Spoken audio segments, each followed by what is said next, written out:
കോഴിക്കോട് നടു റോഡിൽ ബസ് ജീവനക്കാർ തമ്മിൽ സംഘർഷം. സമയക്രമവും ബസ് തട്ടിയിട്ടും നിർത്താതെ പോയെന്നുള്ള ആരോപണവുമാണ് കയ്യാങ്കളിയിൽ കലാശിച്ചത്. ലതീഷ് ഉണ്ട്. ലതീഷ്, നടക്കാവ് പോലീസ് കേസെടുത്തു എന്നുള്ള വിവരമടക്കം പുറത്തേക്ക് വരുന്നുണ്ട്. എപ്പോഴായിരുന്നു ഈ ഒരു സംഭവം ഉണ്ടായിരുന്നത്? കോഴിക്കോട് മാവൂർ റോഡ് ജംഗ്ഷനിൽ ഉച്ചയോടുകൂടിയാണ് ഈ അടി നടന്നത്. ഇരു സ്വകാര്യ ബസ് ജീവനക്കാർ തമ്മിലാണ് ബസ് റോഡിൽ നഗരത്തിലെ മധ്യത്തിൽ തന്നെ റോഡിൽ നിർത്തി പുറത്തിറങ്ങി പരസ്പരം ഏറ്റുമുട്ടുന്ന സാഹചര്യം ഉണ്ടായത്. ഈ ബസ്സുകൾ തമ്മിൽ അതിനു മുമ്പ് തട്ടിയിരുന്നു. ഒപ്പം ഇവരുടെ സമയക്രമത്തിലുമുള്ള പ്രശ്നങ്ങൾ ഉണ്ടായിരുന്നു.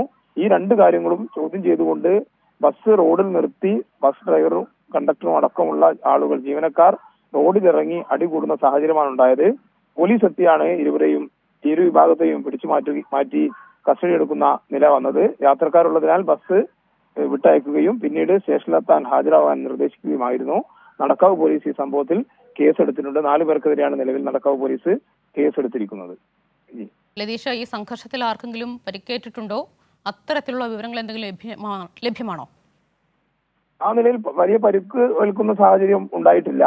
ഈ നടു റോഡിലുണ്ടായ അടിയാണ് ഈ ദൃശ്യങ്ങൾ കാണുന്ന പോലെ തന്നെ പരസ്പരം ഏറ്റുമുട്ടുകയായിരുന്നു. ബസ് സമയക്രമത്തെ ചൊല്ലിയും അതേപോലെ തന്നെ ഈ രണ്ട് ബസ്സുകൾ തമ്മിൽ ചെറിയ തോതിൽ കൂട്ടിമുട്ടുന്ന സാഹചര്യവും ഉണ്ടായിരുന്നു. ഈ രണ്ട് കാരണങ്ങൾ പറഞ്ഞുകൊണ്ടാണ് റോഡിൽ ബസ് നിർത്തി അടി കൂടുന്ന സാഹചര്യം ഉണ്ടായത്.